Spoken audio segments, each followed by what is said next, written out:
Okay. आए वे सभी को प्रभु यीशु मसीह के नाम से मेरा प्यार भरा सलाम। परमेश्वर आप सभी को आशीष दे, बरकत दे। और परमेश्वर का भी धन्यवाद हो कि परमेश्वर ने हमें आज का दिन भी अपनी उपस्थिति में और इस बाइबल स्टडी में जुड़ने का और अपने वचनों का प्रचार करने का मौका दिया। इसके लिए परमेश्वर को भी धन्यवाद करता हूँ। आइए आज के विषय पर हम जाते हैं। जैसे कि हमारा आज का जो अ, विषय है उत्पत्ति की पुस्तक का 35वां अध्याय। ओके, आज हम जो है 35वां अध्याय को हम लोग ध्यान करेंगे। तब तक हमारा जो है 34वां अध्याय कंप्लीट हो चुका है। तो व्यूवर से कहना चाहता हूँ, जो भी लोग यूट्यूब पर इस वीडियो को देखेंगे, यदि आप लोगों ने जो है उत्पत्ति का अध्ययन को शुरू से अगर नहीं देखा है, पहले अध्याय से लेकर 34वें अध्याय तक, तो आप जो है उन सारे वीडियोस को जो है देख सकते हो। तो आप यूट्यूब पे जाएंगे तो प्लेलिस्ट में जाइए, हमारे चैनल के प्लेलिस्ट में जाएंगे तो उसमें आपको उत्पत्ति का जो है अध्ययन आपको मिलेगा। पहले दिन से लेकर अभी तक जो जो टॉपिक हमने बातें किया है वो सारे वीडियो जो है आपको जो है उस पर जो है मिलेगा। और मैं कहना चाहता हूँ आप ज़रूर जो है उन सारे वीडियोस को देखिए, क्योंकि कई सारी अद्भुत बातें जो है हमने उसमें किया है। ओके। तो आइए, वेरी गुड। तो आज के विषय पर हम जाते हैं। जैसे कि आज का हमारा जो अध्याय है वो 35वां अध्याय है। और आज हम जो है याकूब जी के कुछ कार्यों को हम देखेंगे। ओके, याकूब जी के कुछ कार्यों को देखेंगे। जैसे कि हम ये भी देख सकते हैं कि याकूब जी ने परमेश्वर के लिए कैसे कैसे काम किए, क्या क्या किया उन्होंने अपने लाइफ में, उन सारी बातों को हम देखेंगे। क्योंकि याकूब जी जो है उस समय में थे जब ना नया नियम था ना पुराना नियम था। ओके, मतलब परमेश्वर के बारे में सीखने के लिए, जानने के लिए जो है उनके पास कोई भी पुस्तक के रूप में जो है कुछ भी आज्ञा उनको जो है नहीं थी। लेकिन फिर भी जो है उन्होंने बिना पुस्तक के, बिना जो है नया नियम पुराने नियम के भी उन्होंने जो है बहुत सारे अद्भुत काम किए हैं, जो आज हम लोग क्या करेंगे, ध्यान करेंगे। और हम लोग भी जो है इनमें से कुछ ना कुछ बातें जो है सीखेंगे, ताकि जिस तरह याकूब जी ने अपने समय में परमेश्वर के लिए काम किया है, हम लोग भी जो है काम कर सके। ओके, तो आइए कुछ स्लाइड्स को हम देखेंगे। यहाँ से हम पढ़ेंगे उत्पत्ति की पुस्तक 35वां अध्याय पहला वचन से पढ़ेंगे। तो यहाँ पर जो है इस तरह लिखा है, तब परमेश्वर ने याकूब से कहा, यहाँ से निकलकर बेतेल को जा और वहीं रहे, और वहां परमेश्वर के लिए वेदी बना, जिसने तुझे उस समय दर्शन दिया जब तू अपने भाई एशाव के डर से भागा जाता था। ओके, मतलब यहाँ पर हम देख सकते हैं कि परमेश्वर जो है याकूब जी से कह रहे हैं कि तू यहाँ से जो है निकलकर बेतेल को जा। ओके, क्योंकि हम देख सकते हैं कि 34वां अध्याय में हम देख सकते हैं, लास्ट टाइम में हमने देखा था कि याकूब के जो बेटे थे उन्होंने जो है वहां पर जो है कई सारे लोग को जो है मार डाला, क्योंकि उन्होंने जो है उनकी बहन के साथ गलत काम किया था। इसके लिए वो लोगों ने जो है उस नगर में कई सारे लोग को लूटा और कई सारे लोग को जो है मार डाला। ओके, तो परमेश्वर जो है उनसे कहा कि तू यहाँ से जो है भी निकल जा। और कहाँ जा बोलता, बेतेल में जा। ओके, बेतेल में जो है जा। ओके, उस तरह। और यहाँ पर महसूस होता है कि एक परमेश्वर जो है दूसरे परमेश्वर के बारे में बात कर रहा है। जैसे कि हम देखेंगे तो तब परमेश्वर ने याकूब से कहा, यहाँ से निकलकर बेतेल को जा और वहीं रहे, और वहां परमेश्वर के लिए वेदी बना, जिसने तुझे उस समय दर्शन दिया। ओके, मतलब यहाँ पर जो है परमेश्वर खुद ही बात करते हुए नजर आ रहे हैं, और साथ साथ यही कह रहे कि उस परमेश्वर के लिए क्या कर तू, है ना, जिसने तुझे क्या किया था, उस समय दर्शन दिया था। मतलब एक परमेश्वर जो है दूसरे परमेश्वर के बारे में बता रहे करके यहाँ पर हमें लगता है। लेकिन हमें पता होना चाहिए, जिस तरह मैंने इससे पहले के काफी सारे वीडियोस में बताया कि पुराने नियम में जो है स्वर्गदूत आते थे, और स्वर्गदूत आकर जो है मनुष्य से बातें करते थे। और मनुष्य जब बातें करते थे तो वो जो है परमेश्वर के जगह में रहकर क्या करते थे, बातें करते थे। यानी कि परमेश्वर की तरफ से, परमेश्वर की जगह में, यानी परमेश्वर की तरफ से वो आकर बातें करते थे। इसके लिए बाइबल में हमें इस तरह की बातें जो है नजर आता है, इस तरह हमें जो है नजर आता है। तो हमें याद रखना है कि पुराने नियम में जो है परमेश्वर खुद नहीं आते थे। ओके, खुद आकर दर्शन नहीं देते थे, लेकिन वो अपने स्वर्गदूतों को भेजते थे, और स्वर्गदूत आकर जो है परमेश्वर की बातों को खुद आकर जो है बताते थे। इसके लिए यहाँ पर हम देख सकते हैं कि परमेश्वर ने याकूब से कहा, है ना? परमेश्वर ने याकूब से कहा यहाँ से निकल कर बेतेल को जा और वहीं रहे और वहाँ परमेश्वर के लिए वेदी बना जिसने तुझे उस समय दर्शन दिया था।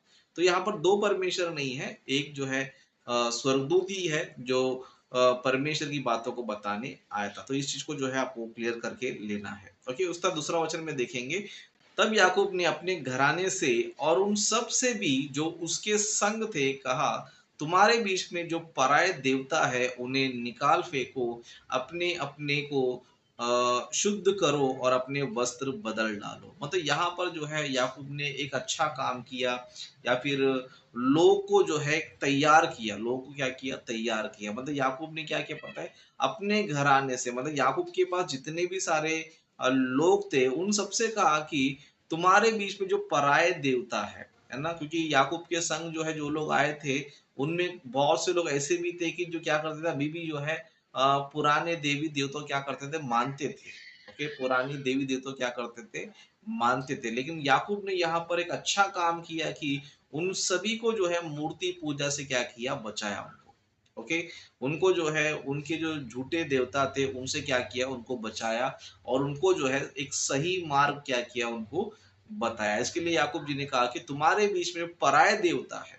ओके, पराये देवता यानी कि यहोवा को छोड़कर जो भी देवता है उन्हें क्या करो? निकाल फेंको और अपने-अपने को शुद्ध करो और अपने वस्त्र बदल डालो। ओके, मतलब याकूब ने जो है उनके साथ जो भी लोग थे उनको जो है प्रभु के मार्ग में चलाया। और आगे के वचनों को हम देखेंगे तो यहाँ पर तीसरा वचन में जो है इस तरह लिखा है, आओ हम यहाँ से निकलकर बेतेल को जाए, वहां मैं परमेश्वर के लिए एक वेदी बनाऊंगा जिसने संकट के दिन मेरी सुन ली और जिस मार्ग से मैं चलता था उसमें मेरे संग रहा। मतलब लोग को जो है बता रहा है कि आओ हम क्या करेंगे, निकल कर जो है बेतेल को जाएंगे और वहां मैं क्या करूंगा, परमेश्वर के लिए एक वेदी बनाऊंगा। ओके, वेदी। नॉर्मली देखो आज के तारीख में हम लोग क्या करते हैं, हम चर्चेस बांधते हैं। ओके, हम लोग जो है चर्चेस बांधते हैं और उस तरह हम पुराने जमाने में देखेंगे तो मूसा नबी ने जो है टेंट बांधा था, सुलेमान ने जो है सोने का मंदिर बनाया था। ओके, इस तरह फिर सुलेमान के बाद और एक मंदिर जो है लोगों ने बनाया था। लेकिन पुराने समय में है ना, यानी कि मूसा नबी से पहले अ, उस ज़माने में कोई भी परमेश्वर के लिए मंदिर नहीं बनाते थे। ओके, क्यों बोले उतना डेवलप नहीं था या फिर परमेश्वर के बारे में इतनी जानकारी नहीं थी या परमेश्वर ज्ञान जो है उनके पास इतना नहीं था। लेकिन फिर भी पुराने ज़माने में लोग क्या करते थे, वेदी बनाते थे। ओके, वेदी जो है बना जिस तरह हम देख सकते हैं कि और भी नूह ने भी वेदी बनाया, अब्राहम ने भी वेदी बनाया, इसहाक ने भी वेदी बनाया। मतलब ये लोग क्या करते, परमेश्वर को प्रेज़ेंट करने के लिए या फिर परमेश्वर के बारे में बताने के लिए क्या करते थे, वेदी बनाते थे और वहाँ पर वेदी बना के क्या करते थे, वहाँ पर जो है वो लोग अपना-अपना अर्पण ओके या पर परमेश्वर को जो है भेंट क्या करते थे, देते थे और वो वेदी जो है एक निशानी बन जाता था। एक जो है लोगों के लिए क्या बनता था, अरे यहाँ पर जो है एक परमेश्वर है और ये उसका वेदी है। तो पुराने ज़माने में याकूब जी ने क्या किया पता है? उनके पास जब बाइबल नहीं था या फिर कोई मंदिर नहीं था तो वो क्या करते थे, वेदियाँ बनाते थे। जगह-जगह जा क्या करते थे, वेदी बनाते थे और हम देख सकते हैं कि याकूब जी कहते हैं कि जिसने संकट के दिन मेरी सुन ली और जिसने जिस मार्ग से मैं चलता था उसने मेरे संग रहा। मतलब परमेश्वर जो है याकूब के संग था और संकट के दिन जो है परमेश्वर ने क्या कर दिया, उनको सुन लिया क्योंकि याकूब जो है कई बार संकट में पड़े थे अपने भाई से, लाबान से।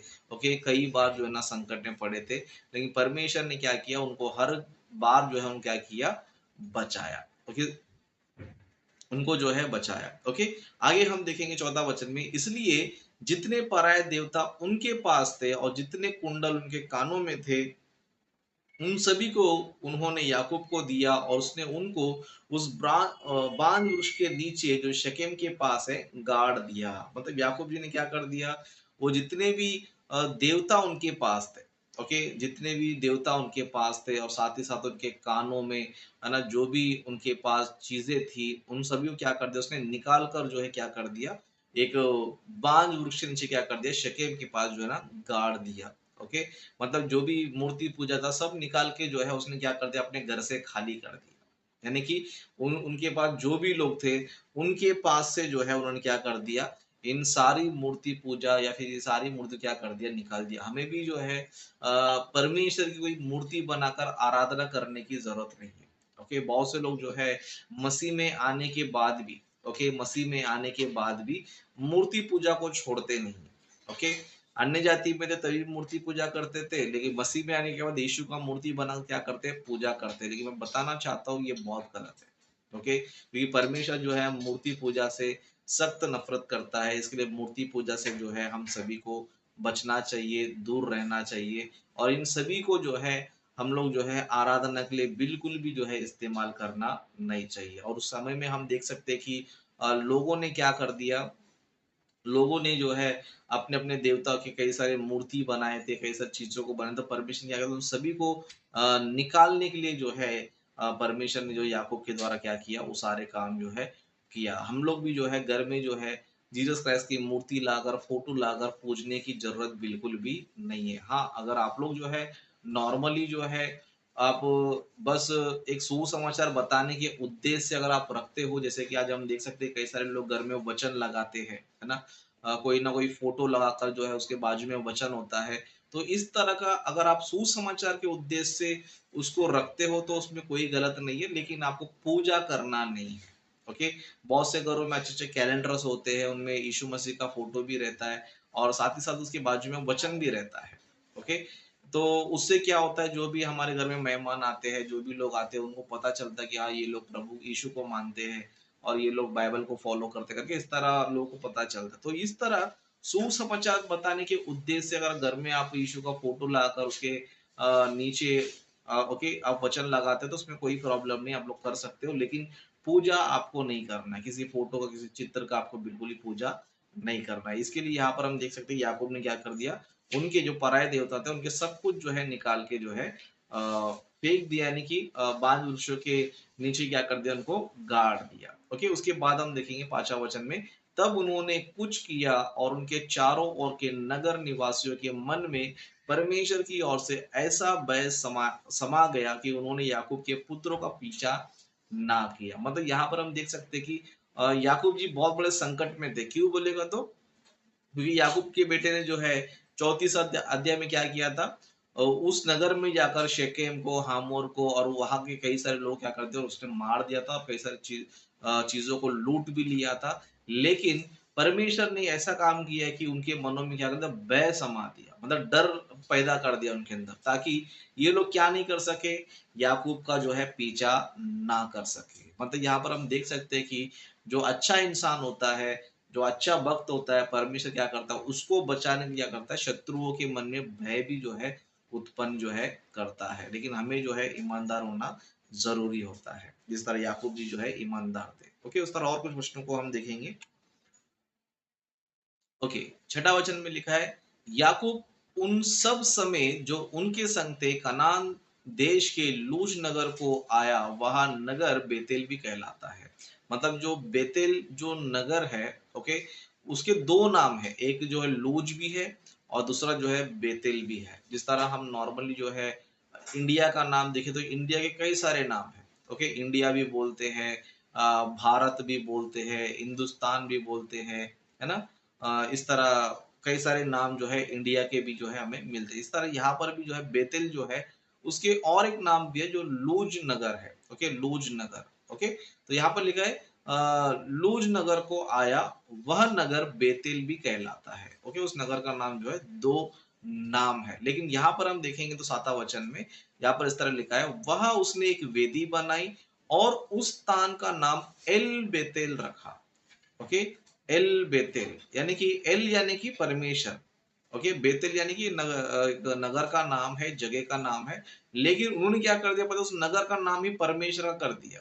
ओके, एल बेतेल करके जो है उन्होंने जो है रखा। क्यों बोलेगा तो वो क्या कर रहे पता है, वो वेदी बनाकर परमेश्वर का प्रचार कर रहे, उस तरह नगरों के नाम बदल कर, ओके, नगर के नाम बदल कर क्या कर रहे थे, वो परमेश्वर के बारे में प्रेजेंट कर रहे थे। क्योंकि याकूब जी हमारे ज़माने में नहीं, जिस तरह हमारे पास जो है बाइबल है, ओके, नया नियम है, पुराने नियम है, चर्चेस है हमारे पास, सब कुछ है और किसी को प्रचार करने के लिए हमारे पास क्या होता है, बाइबल हमारे पास होता है। लेकिन याकूब के पास जो है ना बाइबल था, ना उनके पास कोई चर्च था, कुछ भी नहीं था। लेकिन फिर भी जो है कितने अच्छे तरीके से क्या कर रहे हैं, परमेश्वर को जो है प्रेज़ेंट कर रहे हैं। जगह-जगह पर वेदी बनाकर, ओके, और जगह का नाम चेंज कर कर, वहाँ पर परमेश्वर का नाम देकर, इस तरह परमेश्वर के नाम को वो क्या कर रहे थे, प्रचार कर रहे थे और लोगों को जो है मूर्तियों से भी क्या कर रहे थे, दूर कर रहे थे। मतलब हम देख सकते हैं कि याकूब जी के पास बाइबल नहीं है, उनके पास वचन नहीं है, ज्ञान नहीं है,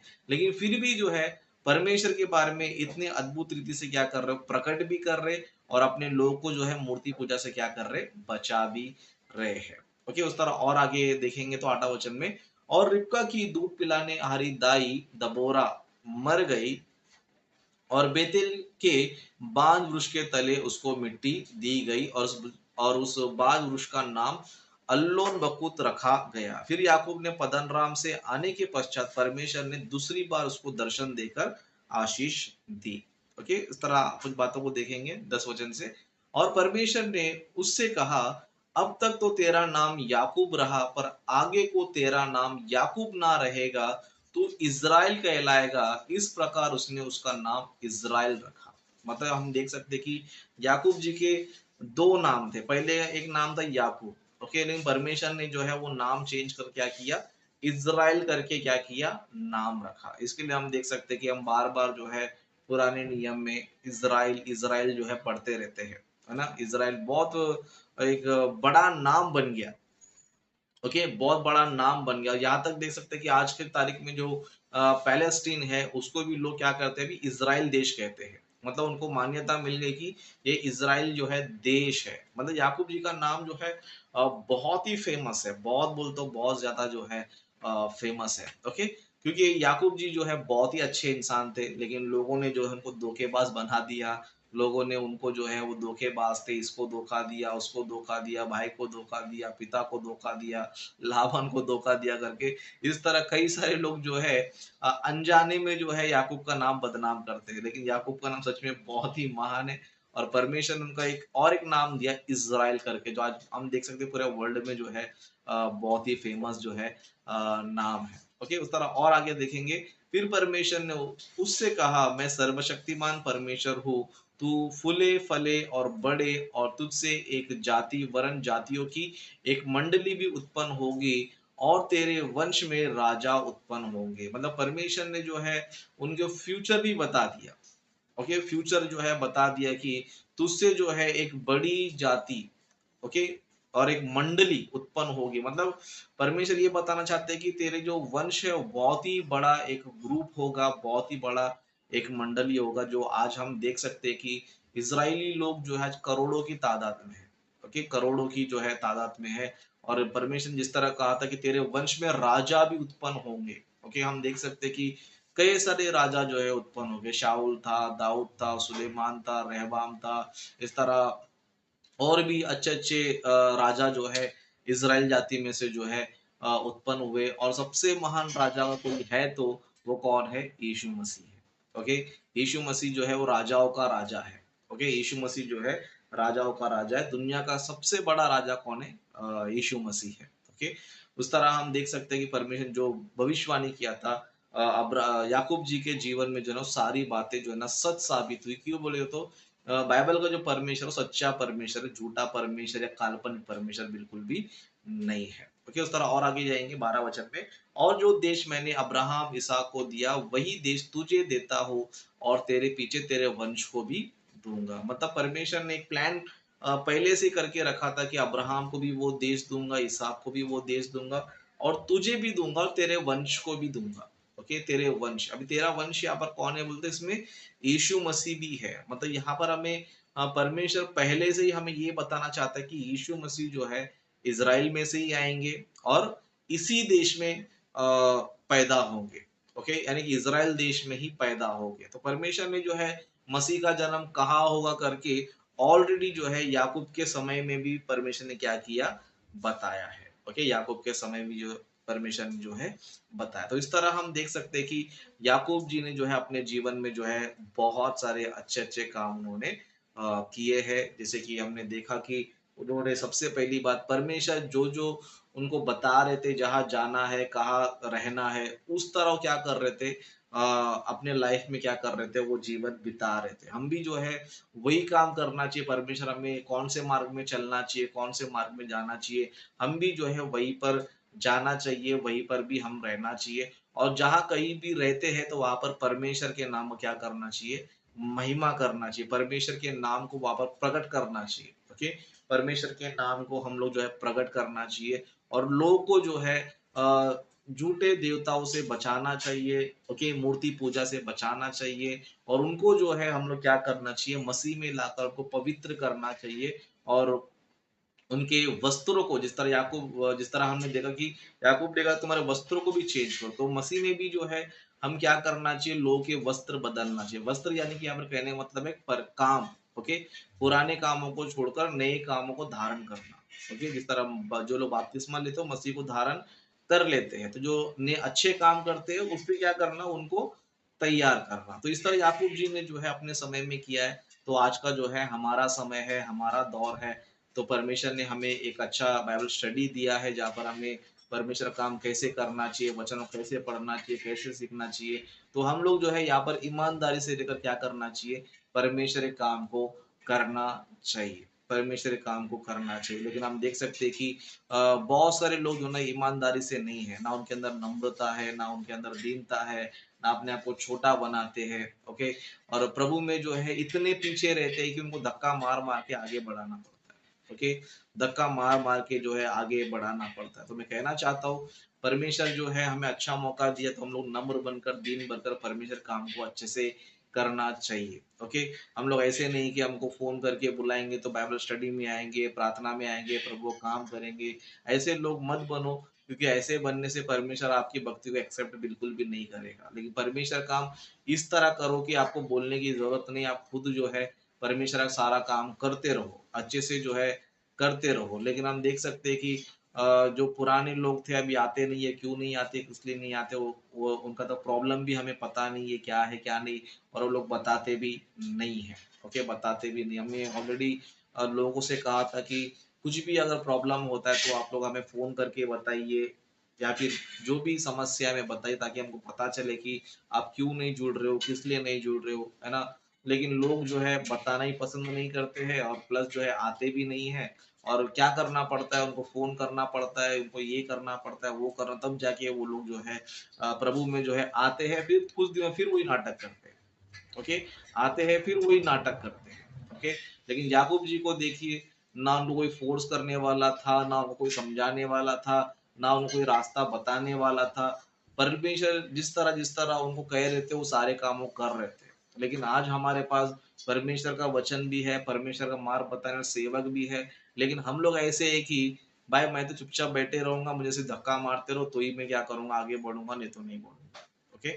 तो इस तरह के कई सारे विश्वासी है, मैं कहना चाहता हूँ इनका भविष्य जो है ना खराब होने वाला है, ओके? जो लोग जो है ज़्यादा करके है ना धक्का मारना पड़ता है, तो कहना चाहता हूँ ऐसे लोग कभी भी आगे नहीं बढ़ सकते हैं और ना ऐसे लोग प्रभु के लिए कभी इस्तेमाल भी हो सकते हैं, ना प्रभु इनको फ्यूचर में कभी इस्तेमाल करेगा। लेकिन जो नम्र बनेगा, दीन बनेगा, परमेश्वर के काम में ईमानदार से काम करेगा, परमेश्वर आने वाले दिनों में जो है उनको अच्छे से अच्छे काम में जो है उन्हें इस्तेमाल करेगा और उन्हें आगे भी बढ़ाएगा। ओके? तो